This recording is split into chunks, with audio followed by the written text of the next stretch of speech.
it's time once again to take a look at what you guys have been saying about the cars that we have been driving. Now, the Toyota Supra is one of the all-time greats. We got our hands on the last Supra ever to be imported into the UK and took a look at its lineage. Here's what you had to say about it. They should make a new one. Seriously? Automatic? An automatic? Someone needs a kick in the nuts. Automatic Supras are the biz. The only ones that knock them are the people who have never driven one. I had one and it was a beast. I still remember the day when my dad came with a new Supra home. Won't ever forget that day. After 20 years, still one of my fav cars. LOL at people complaining about the transmission. This car is a discontinued non-luxury model that was last available 15 years ago.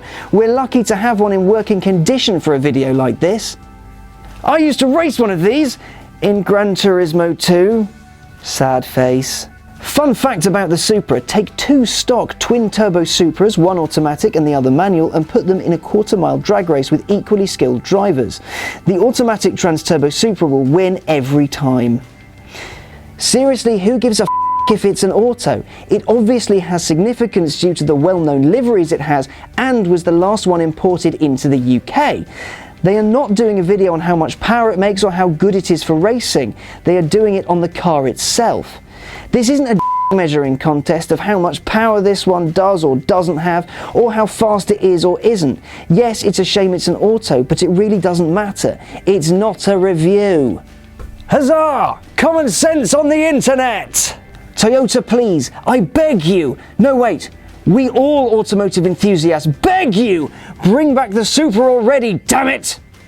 Lots of passion for the Supra there and plenty of quite vehement dislike for the car's gearbox. There's also a few people asking why we use this particular example. It's simple. It was the one that we were offered. Choices are limited before we even start on a film, but we had no issue in saying yes to this. The car caused a massive stir and in my humble opinion, looks absolutely incredible. We had fun with it, just take it for what it is. Calls for a successor to the Supra are always good to see. A stepping stone in the form of the GT86 has been created. It shows that Toyota is returning to the enthusiast market, which can only point the company in a positive direction. Will there be a bigger, faster version? Time will tell. Now, on to Jaguar's new F-Type. We drove it in Spain a few months ago and absolutely loved it.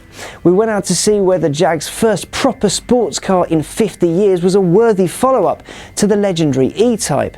Here's what you all had to say. I believe the E-Type looks better than this. Its stance is aggressive but refined and sophisticated in an iconic British way, like the astonishingly beautiful Aston DB5 and DBRS. The F-Type loses some of that refinement. It even gives off a hint of the vulgarity of American muscle cars, something I feel is out of place in a Jag. It's an excellent looking car, but it is just not as beautiful as the old Jags and Astons. Thanks for the great review and video. Keep it up! Am I the only one who can see it looks exactly like a Honda S2000 with an Audi grille? Thanks for Ratan Tata for bringing this out. This car was made for Thor. No, I need that sound in my life. It's aluminum, goddammit. Not to me, it ain't. When I first heard the F-Type engine in this video, I recorded it and saved it as my ringtone. Tata Motors, all the way. Jaguar and Land Rover are just Indian owned. You wouldn't say Lamborghini is German because it's owned by Volkswagen. Oh man, look at that ass. I want to ride that. This car taillights makes my nipples go horny, :D. I've never really liked Jags, brackets, working on vehicle electronics for a living for some time, close brackets, but this one does seem to have the perfect blend of everything. It's hard to find that balance. Hey, this next one's about me directly. Amazing looking car, just a shame that was in the video. Hate the way he talks fast, then slows down, just so normally you. Aww. I've always adored the styling of Jaguar, and the front of this one is no exception, but I'm not so sure of the back side. Maybe it'll grow on me, :bracket. I hope so. This guy always looks worried. Great review though. An automatic transmission, an automatic without a stick as an option. Huh? Has the back of a Z8 and the Dame sound as the XCAR I've been driving for 3 years, brackets, which is not an entirely bad thing, but I'm used to it, close brackets. I didn't like the ZF 6-speed in the XK because of the way it changed speed. It felt slushy and it seems like the new 8-speed is the same, but props to Jag, it does look good. And a car that size with the V8. Oh yeah! Dear God, that music coming out of its ass end makes Mozart sound like he was banging pots and pans together. When will car companies learn? We want a manual gearbox! So yeah, the F-Type was a bit of a hit, but there were a few issues. The first is Jaguar's ownership. Yes, it's owned by Tata Motors, an Indian company, but let me put it like this. Jaguar Land Rover has been based in the UK since its inception. The cars are designed, built and tested on British soil.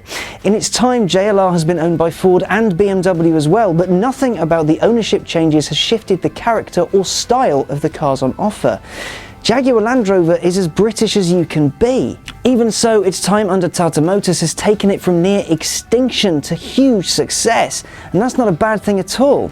The other concern? No manual option. I agree with you all on that one, but the 8-speed ZF gearbox in there does the job really, really well, and it shouldn't be ignored. Finally, we're going to take a look at what you said when we discussed the possibility of a London City Grand Prix circuit. First, idiot. I haven't watched F1 in years. I'd totally watch it if it came to London. Wouldn't work, Imo. Just love the idea of a London GP. Please, please, please do it! D. I agree, the drivers say Monaco is such a special race, but personally, as a viewer, I think Monaco, and indeed any city circuit, make terrible races. Improve Silverstone. London would be great, but city circuits generally suck. This is what makes XCAR one of the best, if not the best car show, but not only on YouTube. I'm talking about every media possible.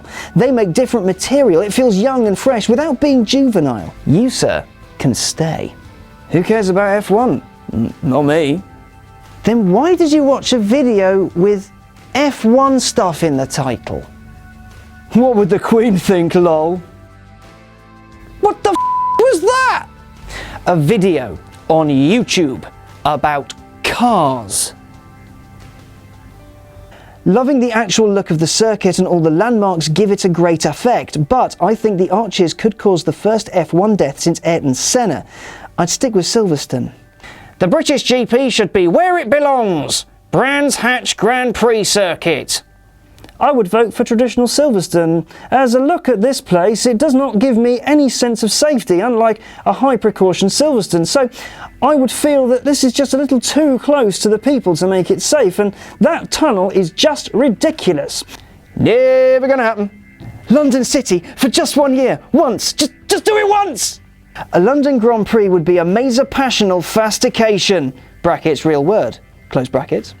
Great video as always, but when will you upload the footage of me driving my Bugatti down the side of Mount Fuji? Tony. When you send it to us. Or, you know, when you actually do it. The guy with the beard. Hey Nick, come over here, this one's about you! His voice is not conducive for presenting anything, very grating, and has amplified my migraine.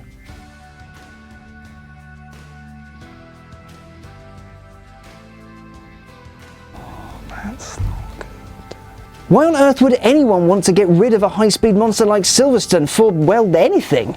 It's a wonderful circuit that should never leave the F1 calendar. London! They should hold a race at London and at Silverstone. Scrap one of the boring races like Bahrain, USA or India. It seems the idea of a GP in central London has divided opinions. Some like it, some don't. Personally, I think it'd be ace. But will it happen? Probably not, actually. Along with all the money required to get things going, you have to imagine the sheer number of people who would be against it. Whether they're in the majority or not is one thing, but the noise they'll make to stop it will be absolutely deafening. That brings us to the end of this week's show, which incidentally we still need a name for. If you've got an idea, leave it in the comments and we'll pick a good one. Maybe. If you want to let me know what you think of either the show or any of the videos, you can tweet me directly at A1Goy or the whole team at XCAR Official, or you can visit us on facebook.com/XCAR Official. And while you're here, don't forget to subscribe. Also, if you want to catch up on any of the films mentioned, just click along here or see the links in the description. See you next time.